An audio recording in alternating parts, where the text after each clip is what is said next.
awal mulanya itu mulai terpopulerkan atau mulai orang sadari bahwa pantomim bisa menjadi alat komunikasi atau pertunjukan itu pada saat Marcel Marceau membuat perubahan tentang pantomim sebagai alat komunikasi juga mampu untuk bisa menjadi alat pengobatan dan juga pertunjukan. Di situ ada momen menarik sih yang gue kayaknya belum gue pernah ceritain gitu. Cuma ke Mas Septian doang gue pernah cerita kayak gue ngelihat Ade di salah satu bangku. Gue ngeliat di situ gue nangisnya.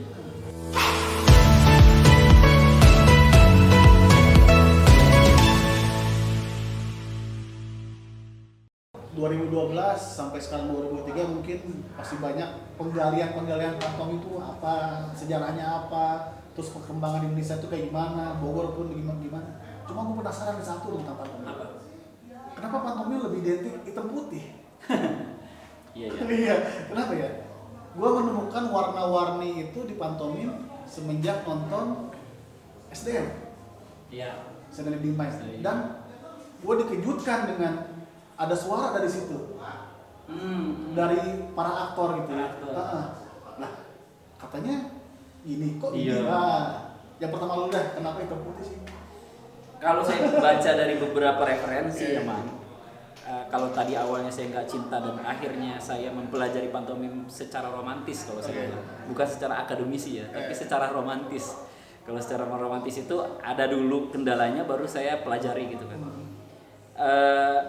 Dari beberapa referensi bilang sih awal mulanya itu mulai terpopulerkan atau mulai orang sadari bahwa pantomim bisa menjadi alat komunikasi atau pertunjukan itu pada saat Marcel Marceau membuat perubahan tentang pantomim sebagai alat komunikasi juga mampu untuk bisa menjadi alat pengobatan dan juga pertunjukan. Nah, pada saat era dia itu di mana anak-anak Yahudi ini ada perang. Maksudnya ada perang yang akhirnya mengakibatkan anak-anak Yahudi. Di mana anak-anak Yahudi itu pada saat perang itu dia harus bisa menyembunyikan bahwa dia tuh masih hidup gitu. Karena yang masih hidup itu pasti diangkut gitu. Karena dulu zamannya masih mesiu segala macem, maka di sininya putih. Dia mutihin itunya supaya untuk mengkamuflase orang supaya dia tidak terlihat hidup gitu. Nah, dia berkomunikasi supaya nggak berisik ya, berkomunikasinya isyarat. Akhirnya disitulah dulu pernah ada kajian tentang ini dan bisa menjadi pertunjukan pada akhirnya. Itu dari situlah dia mengajarkan anak-anak Yahudi untuk melakukan alat komunikasi ini menjadi sebuah pertunjukan, menyiarkan apa yang mereka rasakan gitu. Karena mereka itu tahanan-tahanan Yahudi, mereka pakainya loreng-loreng pada saat itu. Gitu. Dia udah mulai ada ini emang kalau kita bicara soal itu pertanda. Kurang lebih yang saya tangkap itu tentang loreng-loreng itu kenapa itu salah satu silsilahnya. Tapi pada akhirnya kenapa itu menjadi ikonik gitu. Video masih? Iya, bisa menjadi apa ya? Tanda-tanda gitu ya. Semiotiknya gitu. Karena dulu kan di pertunjukannya tuh pelakunya masih sedikit, terus sering dipertunjukkan di area terbuka yang dimana memanfaatkan cahaya yang menyorot ke panggung. Jadi memang diperlukan sentral gitu, karena untuk menjadi pion utamanya ini kan salah satunya adalah wajah gitu. Sebenarnya dulu banyak ininya yang saya pelajari banyak bukan versi ya, tahapan-tahapannya. Ada beberapa negara yang pakai kain ditutup di sini full muka, ada yang kain terus matanya doang atau mulutnya doang, gitu. Akhirnya muncullah identik dengan itu. Putih. Jadi Marcel Marceau dia adalah penggagas mungkin ya, yang digunakan sampai sekarang gitu. Iya, bisa dibilang seperti itu kalau kita bicara general ya. General. Tapi kembali lagi karena pantomim adalah berangkat dari alat komunikasi awal peradaban dunia. Semua negara itu punya. Pasti punya. Jadi secara literatur memang kita sebagai seniman pantomim sulit untuk menemukan. Kalau menemukan mungkin gampang, mengurut. Kita urut gitu, mana yang lebih dulu. Tapi karena emang pantomim luas dan megah, nggak layak juga kalau kita urut-urut. Ya udah kita pelajari semuanya. Karena setiap negara itu punya pantomim versi sejarahnya sendiri-sendiri, Mang. Di Indonesia juga, di mana juga gitu. tercampur dengan budaya yang terjadi ya. Betul, karena ya kembali lagi pantomim kan pada dasarnya alat komunikasi yang kemudian bisa dipertunjukkan. Jadi semuanya punya perkembangan masing-masing. Tapi secara global yang saya baca ya salah satu yang akhirnya bisa meletupan sebuah letupan itu ya Marcel Marceau, sehingga dia menjadi salah satu tokoh pantomim dunia lah. Gitu. Lu punya tokoh pantomim favorit nggak sih? Punya dong. Siapa? Luar apa dalam? Dua-duanya dong. Dua-duanya ya. Kalau di luar itu Carlos Martinez. Carlos Martinez itu yang gua suka adalah etos kerjanya gitu. Gua nonton beberapa karya-karya dan film dan dokumenternya beliau gitu. Etos kerjanya, terus cara dia menggambarkan kecil dan besar. Kalau di pantomim itu ada beberapa apa ya? Ya kayak semacam kecil dan besar. Untuk menyampaikan hal yang besar, kita harus mencapai detail yang terkecil. Untuk mencapai yang kecil, kita harus menggambarkan sesuatu hal yang terlihat lebih megah gitu, untuk orang bisa masuk ke dalamnya. Kurang lebih gitu. Jadi gua kenapa gue suka pertama kali gue bikin nomor, referensinya adalah beliau Carlos Martinez. Terus kalau dari segi storytelling komedi, gue paling suka itu Marcel Krautmann. Itu gue suka sama dia berkomedi storytelling nih. Jadi dia menganut komedi storytelling tapi dalam pantomima. Dia main satu nomor tuh sejam, setengah jam gitu. Itu bisa jadi tontonan menarik sih buat teman-teman karena di YouTube ada gitu. Kalau tokoh terdahulunya gue suka Pak Milan Sladek.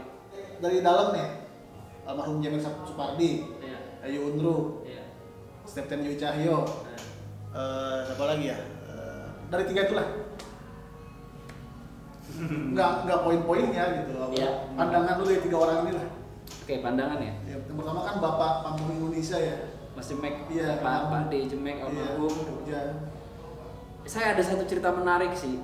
Waktu Waktu saya ke Jogja 100 harian Pak Jemek almarhum, mendiang Mas Jemek. Saya perform di sana, tampil di sana, di mana saya perform sama Mas Septian dan teman-teman itu di kloter terakhir kebetulan. Di outdoor kan ya? Indoor. Bukan yang dekat pemakaman ya, bukan? Bukan Ya? Bukan, ini kayak semacam 100 hariannya tapi dibikin kayak respon acara, jadi festival gitu. Iya. Tapi sebenarnya merespon mendiang gitu. Yang akhirnya di situ ada momen menarik sih yang gue kayaknya belum gue pernah ceritain gitu. Cuma ke Mas Septian doang gue pernah cerita kayak gue ngelihat Ade di salah satu bangku. Gue ngelihat itu gue nangis-nangisnya. Karena kebetulan di part itu gue nggak terlalu dapat porsi lampu karena memang gue main di backgroundnya. Di nomor terakhir itu gue ngelihat gitu beliau dengan khas bajunya, khas rambutnya, dengan megang kubus yang khasnya dia itu jelas di depan mata gue di raut ketiga. Cuma gue nggak bisa. Akhirnya gue cari tahu, gue konfirmasi ke orang-orang. Ternyata yang ngerasain itu Mas Septian. Jadi Mas Septian bawain lyrical mime yang dimana menjelaskan tentang Bapak masih ada kok gitu, di hati kita masing-masing. Kita berjalan dari spirit itu. Nah dia juga ngerasa kan dia mainin satu bangku, yang dimana di situ tuh diimajinasikan Pak Jemek di situ, gitu. Dan Mas Septian ngelihat Pak Jemek jelas. Gitu. Entah itu Mas Septian juga masih ragu sih apakah itu ilusinasi atau tingkat rasa sayangnya atau gimana gitu. Yang jelas hawanya tuh Pak Jemek hadir di malam hari itu. Kalau gua memandangnya Pak Jemek adalah salah satu tokoh pantomim di Indonesia yang ngasih spirit tajam sama gua bahwa pantomim itu tidak seremeh apa yang kita lihat. Pantomim itu bukan hanya sekedar seni pertunjukan, tapi pantomim itu adalah alat komunikasi yang paling luhur, alat komunikasi yang paling asli, yang dimana kita bukan hanya bisa berkomunikasi dengan tubuh lain, tapi kita juga berkomunikasi dengan alam, berkomunikasi dengan bahkan partitur, nada, detak jantung, darah.